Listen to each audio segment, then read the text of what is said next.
Hello दोस्तों, आप सभी लोगों का एक बार फिर एग्ज़ाम शील्ड में स्वागत है। और आज हम लोग ग्राम समाज और विकास से संबंधित जो आपकी कड़ी चल रही है, सीरीज चल रही है, उसी को आगे बढ़ाते हुए आज सातवां सेशन आठवां सेशन लेके आए हैं। आपका जो 7 सेशन वो कंप्लीट हो चुके हैं और 8वें सेशन में बिल्कुल ज़बरदस्त सेशन रहेगा। ये 25 क्वेश्चन है आपके जो एग्ज़ाम रिलेवेंट है और एग्ज़ाम में आने की प्रबल संभावना है। पहला क्वेश्चन देखते हैं बिना टाइम वेस्ट किए हुए। निम्नलिखित में से कौन सी लंबाई के मापन हेतु प्रयुक्त नहीं की जाती है? पोल, करम, जरीब या रूड। तो एक मापन बताना है, तो आपकी जो रूड है ये लंबाई के मापन में नहीं प्रयुक्त की जाती है। और इस सेशन को लाइक एंड शेयर कर दीजिएगा और ज़्यादा से ज़्यादा शेयर कर दीजिए, जिससे कि आपके जो भी मित्र हैं, जो भी लेखपाल परीक्षा देना चाहते हैं, उनको ज़्यादा से ज़्यादा इससे लाभ मिल सके। अगला क्वेश्चन देखते हैं। ग्राम विकास विभाग की स्थापना हुई 1974 में, 1982 में, 1985 में, 1995 में। जल्दी से बताइए, ग्राम विकास विभाग की स्थापना कब हुई थी? तो ये जो स्थापना हुई ग्राम विकास विभाग की स्थापना ये 1974 में हुई थी। अगला क्वेश्चन देखते हैं। जिलाधीश के पद का निम्न में से कौन सा दायित्व है? जिलाधीश के पद का जिलाधिकारी, कलेक्टर, जिलाधीश एवं विकास अधिकारी या उपर्युक्त सभी। तो जो जिलाधीश के पद का जो उत्तरदायित्व ये सभी जितना भी, यानी आप जिलाधिकारी इसका भी उत्तरदायित्व निभाता है, कलेक्टर और जिलाधीश एवं विकास अधिकारी ये सभी का निभाता है उत्तरदायित्व। अगला क्वेश्चन देखते हैं। राजस्व परिषद के सदस्यों की नियुक्ति किसके द्वारा की जाती है? राज्य सरकार, जिलाधिकारी, केंद्र सरकार या राजस्व प्रशासन। तो जो राजस्व परिषद होता है, जो भी सदस्य होते हैं, ये राज्य सरकारों द्वारा नियुक्त किए जाते हैं। तो इसका आंसर हो जाएगा राज्य सरकार। अगला क्वेश्चन देखते हैं, question number 5। International rice research institute कहाँ स्थित है? International rice research institute Philippines, Netherlands, Haryana, America. जल्दी से बताएं। तो हो जाएगा आपका फिलीपींस। फिलीपींस की राजधानी है मनीला, ध्यान रखना। फिलीपींस की राजधानी है मनीला। और नीदरलैंड इसकी राजधानी है एम्स्टर्डम। एम्स्टर्डम इसकी राजधानी है। ओके, देखिए जो हरियाणा गुरुग्राम में है, इंटरनेशनल सोलर अलायंस यानी ISA, इंटरनेशनल सोलर अलायंस का यहाँ पर मुख्यालय है, अंतर्राष्ट्रीय सौर गठबंधन का। ठीक है, अमेरिका तो जानते ही हैं आप लोग। तो इसका हो जाएगा इंटरनेशनल राइस रिसर्च इंस्टीट्यूट कहाँ पर स्थित है? यह है फिलीपींस, मनीला में। इसको ध्यान रखना, क्वेश्चन कई बार एग्जाम में आ चुका है। अगला क्वेश्चन देखते हैं, क्वेश्चन नंबर 6 है। सर्वाधिक आम का उत्पादन किस राज्य में होता है?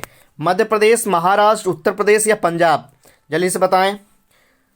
तो जो सर्वाधिक आम है ये उत्तर प्रदेश में होता है। मैंने बताया था जो उत्तर प्रदेश में आम का निर्यात होता है किस ब्रांड के तहत किया जाता है? ध्यान रखना, नवाब ब्रांड के तहत। नवाब एक नवाब ब्रांड है, उसके तहत आम का निर्यात किया जाता है। इसको ध्यान रखना, क्वेश्चन आया हुआ है। देखिए पहला ऑप्शन मध्य प्रदेश देख लेते हैं। मध्य प्रदेश को हम लोग टाइगर स्टेट के नाम से जानते हैं, टाइगर स्टेट, क्योंकि यहाँ पर आपके हैं पेंच जैसे हो गया, बांधवगढ़ हो गया, ये सब मध्य प्रदेश में है, पन्ना हो गया, ये सारे बाघ रिजर्व यहीं पर, सबसे ज़्यादा बाघ भी यहीं पर पाए जाते हैं। महाराष्ट्र, पंजाब, ये चलो ऑप्शन हो गया। उत्तर प्रदेश समझ गए? उत्तर प्रदेश में सबसे ज़्यादा आम का उत्पादन होता है। अगला क्वेश्चन देखते हैं हम लोग, क्वेश्चन नंबर 7। उत्तर प्रदेश के किस जनपद में गेहूं का उत्पादन सबसे अधिक होता है? बहुत ही बढ़िया, अच्छा क्वेश्चन है। गोरखपुर, इटावा, गोंडा या मथुरा। जल्दी से बताएं। गोरखपुर हो जाएगा। गोरखपुर में सबसे ज़्यादा गेहूं की पैदावार होती है और गोरखपुर में सबसे अधिक वर्षा भी होती है। ध्यान रखना, गोरखपुर में सबसे अधिक वर्षा उत्तर प्रदेश के किस शहर में होती है? गोरखपुर में। और एक चीज़ गोरखपुर से ध्यान रखना, गोरखपुर किस नदी किनारे स्थित है? इसको बताएं। गोरखपुर किस नदी किनारे स्थित है? तो राप्ती, यानी राप्ती नदी किनारे गोरखपुर स्थित। ध्यान रखना, राप्ती नदी किनारे गोरखपुर शहर स्थित है। इटावा अगला ऑप्शन है, गोंडा हो मथुरा वो होंगे नहीं। ओके, अगला क्वेश्चन देखते हैं, क्वेश्चन नंबर 8। उत्तर प्रदेश में कुल कितने जैव उर्वरक उत्पादक केंद्र हैं? 10, 15, 17 या 22। देखिए ऐसे क्वेश्चन आ सकते हैं, एक जो सेंसस चलता है उस हिसाब से ये डाटा वाले क्वेश्चन जो होते हैं वो आपके एग्जाम में पूछे जा सकते हैं। तो हो जाएगा 17, यानी आपके 17 जैव उर्वरक उत्पादक केंद्र है, ध्यान रखना। 17 जैव उर्वरक उत्पादक केंद्र है आपके उत्तर प्रदेश में। अगला क्वेश्चन, क्वेश्चन नंबर 9, निम्न नगरों में कौन गंगा के दाहिने किनारे पर नहीं है? देखिए 3 आपके ऑप्शन होंगे, 3 दाहिने किनारे पर है और 1 नहीं होगा। पहला इलाहाबाद, हरिद्वार, वाराणसी, कानपुर। तो आपका हो जाएगा वाराणसी। ये गंगा है, गंगा के दाहिने किनारे पर वाराणसी बिल्कुल नहीं है, तो इसका सही ऑप्शन हो जाएगा वाराणसी। थोड़ा गंगा नदी के बारे में बात कर लेते हैं हम लोग। जो गंगा का उद्गम होता है गंगोत्री, गंगा का उद्गम होता है गंगोत्री नामक स्थान से, ध्यान रखना। गंगोत्री नामक स्थान से गंगा का उद्गम होता है। उस स्थान का नाम है गोमुख, गोमुख ग्लेशियर से। ओके। और हरिद्वार में बहते हुए जब आती है गंगा, हरिद्वार देखिए, हरिद्वार तो बिल्कुल दाहिने किनारे पर स्थित है। जो आपका हरिद्वार है वो दाहिने किनारे पर स्थित है, लेकिन वहाँ से बहते हुए आती है और आगे आपके बिजनौर जिले में, ध्यान रखना, उत्तर प्रदेश के बिजनौर जिले में प्रवेश करती है। सबसे पहले जो गंगा नदी है उत्तर प्रदेश के बिजनौर जिले में प्रवेश करती है, इतना ध्यान रखना, क्वेश्चन आता हुआ है। और गंगा नदी उत्तर प्रदेश के 28 जिलों से होकर बहती है। उत्तर प्रदेश के 28 डिस्ट्रिक्ट से होकर गंगा नदी गुजरती है। और कुछ इसमें पॉइंट ध्यान रखने वाले हैं, इसको ध्यान रखना। और पॉइंट, गंगा नदी, देखिए गंगा नदी बिजनौर जिले में प्रवेश कर गई। और एक प्रश्न आता है, गंगा नदी में बाएं ओर से कौन कौन नदी मिलती है? तो बाएं ओर से आपको बता दे रहे हैं रामगंगा, ध्यान रखना। रामगंगा नदी बाएं ओर से प्रवेश करती है गंगा में। गंगा में जो रामगंगा नदी है बाएं ओर से मिलती है, कन्नौज में मिलती है। और एक नदी है गोमती नदी, गोमती नदी जो है गंगा में मिल जाती है आपकी गाजीपुर में। गोमती नदी वही गोमती नदी है जिस नदी किनारे लखनऊ स्थित है। तो ये गोमती नदी बाएं तरफ से मिलती है। और एक और नदी आपकी घाघरा नदी, ध्यान रखना, एक है घाघरा नदी। घाघरा नदी भी बाएं किनारे से मिलकर गंगा में मिल जाती है। और दाहिने ओर से आपकी यमुना नदी आती है। यमुना नदी दाएं ओर से आती है और प्रयागराज के समीप गंगा में मिल जाती है। यमुना नदी, ध्यान रखना, जो यमुना नदी है ये बाईं ओर से आती है, प्रयागराज के समीप गंगा नदी में मिल जाती है। और एक आपकी है टोंस नदी, ध्यान रखना, टोंस नदी भी दाएं ओर से आती है, टोंस नदी। ओके। और एक और ध्यान रखना, चंद्रप्रभा नदी है, कर्मनाशा नदी है। और एक पॉइंट और छूटा जा रहा है, गंगा नदी। गंगा नदी की कुल लंबाई, गंगा नदी की कुल लंबाई आपकी है 2525 किलोमीटर। कभी कभी होता है कहीं कहीं लिखा होता 2510, तो 2510 भी मान्य होगा। और एक प्रश्न मैं रिपीट किए दे रहा हूँ, उत्तर प्रदेश के 28 जिलों से होकर गंगा नदी बहती है। उत्तर प्रदेश के 28 जिलों से होकर गंगा नदी बहती है। अगला क्वेश्चन देखते हैं हम लोग, क्वेश्चन नंबर 10, अंत्योदय कार्यक्रम किसके साथ जुड़ा हुआ है? बंधुआ मजदूरों की मुक्ति से, भारत में सांस्कृतिक क्रांति से, कपड़ा मजदूरों की मांगों से, गरीबों के उत्थान से संबंधित। तो जो अंत्योदय कार्यक्रम है ये गरीबों के उत्थान से संबंधित है, ध्यान रखना, गरीबों के उत्थान से संबंधित है। अगला question, question number 11, Uttar Pradesh में किसान मित्र योजना का आरंभ हुआ था जून 2004, जून 2003, जून 2002, जून 2001। तो इसका सही ऑप्शन हो जाएगा जून 2001 में उत्तर प्रदेश किसान मित्र योजना का आरंभ हुआ था। अगला क्वेश्चन, क्वेश्चन नंबर 12, भारत किस वर्ष राष्ट्रीय मुद्रा कोष IMF का सदस्य बना?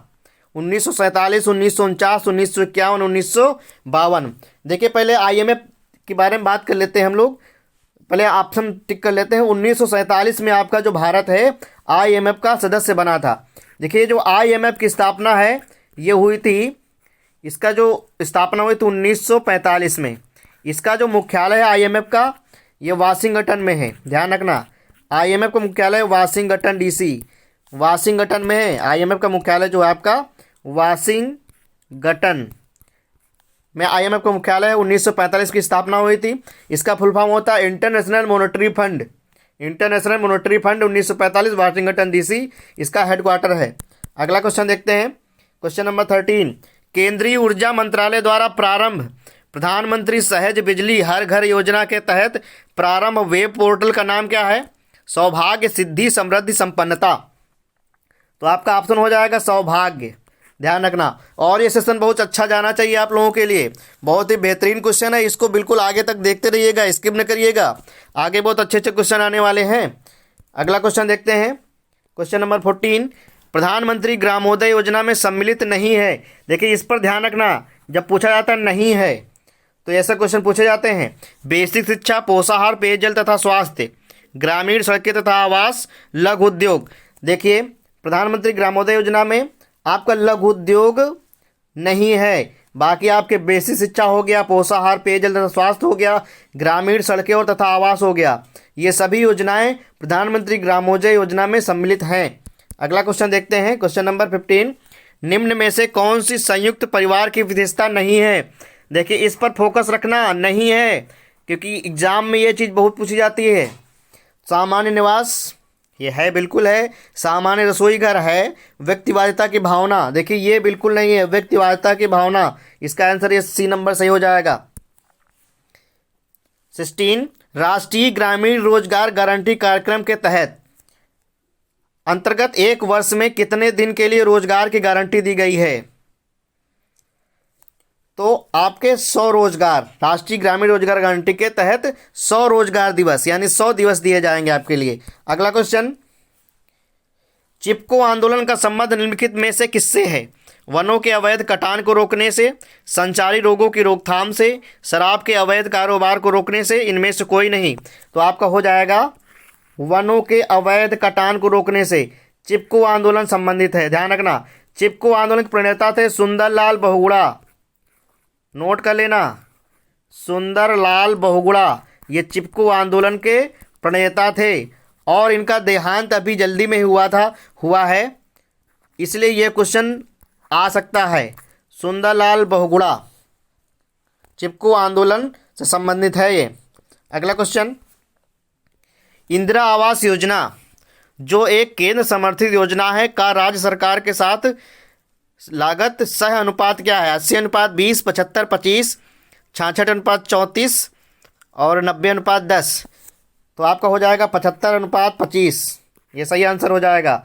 यानी इंदिरा आवास योजना, पहली बात आप लोग बताएं इसको, कब आई थी, 1985 में आई थी इंदिरा आवास योजना, 1985। अगला क्वेश्चन, राज्य में निर्यात प्रोत्साहन ब्यूरो की स्थापना कब की गई। 1997, 1995, 1998, 1999। तो सही ऑप्शन हो जाएगा 1999।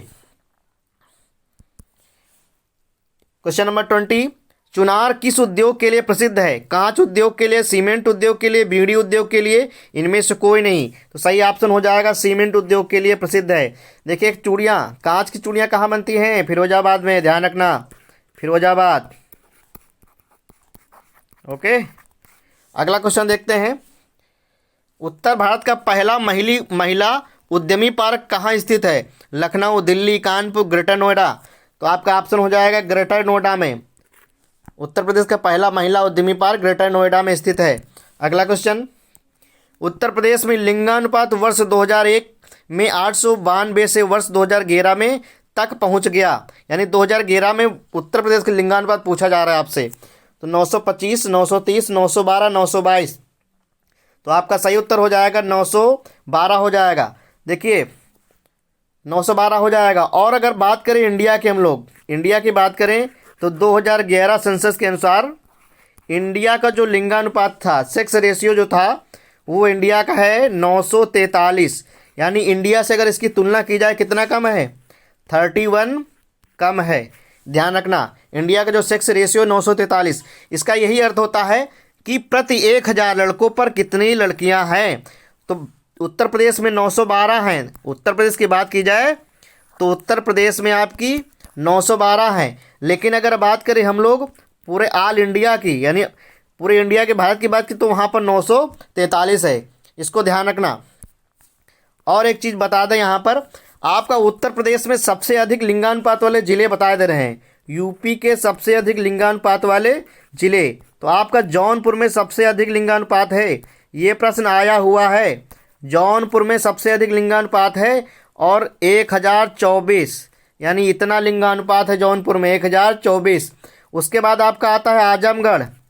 ध्यान रखना, आजमगढ़ में 1000 19, यानी 1000 लड़कों पर यहाँ पर 1019 लड़कियाँ हैं, जो सेक्स रेशियो आजमगढ़ का है। इसी प्रकार अगर सबसे कम की बात की जाए उत्तर प्रदेश में, सबसे कम यानी यूपी में सबसे कम लिंगानुपात वाले जिले कौन से हैं, तो आपका पहला जिला है गौतम बुद्ध नगर। यहाँ पर सबसे कम लिंगानुपात है गौतम बुद्ध नगर, ध्यान रखना है इसको। यहाँ पर आपका जो लिंगानुपात है मात्र 851 है, यानी प्रति 1000 में 851। इसके बाद आता है आपका बागपत का। बागपत में जो आपका सेक्स रेशियो है ये है 861। ओके, तो इस प्रकार ये क्वेश्चन कंप्लीट हुआ है, क्वेश्चन नंबर 22। अगला क्वेश्चन देखते हैं। उत्तर प्रदेश में अरहर की खेती मुख्य रूप से किन फसलों के साथ की जाती है? ज्वार, बाजरा, मक्का, या ऑप्शन नंबर डी है ए एंड बी दोनों। तो आपका दोनों हो जाएगा, ए और बी दोनों, यानी ऑप्शन नंबर डी सही होगा। उत्तर प्रदेश में जो अरहर खेती है ज्वार और बाजरा के साथ की जाती है। अगला क्वेश्चन, राज्य लोक सेवकों की भर्ती का कार्य किया जाता है राज्य लोक सेवा आयोग द्वारा, स्वयं विभागों द्वारा, किसी संस्था या समिति द्वारा, उपयुक्त सभी।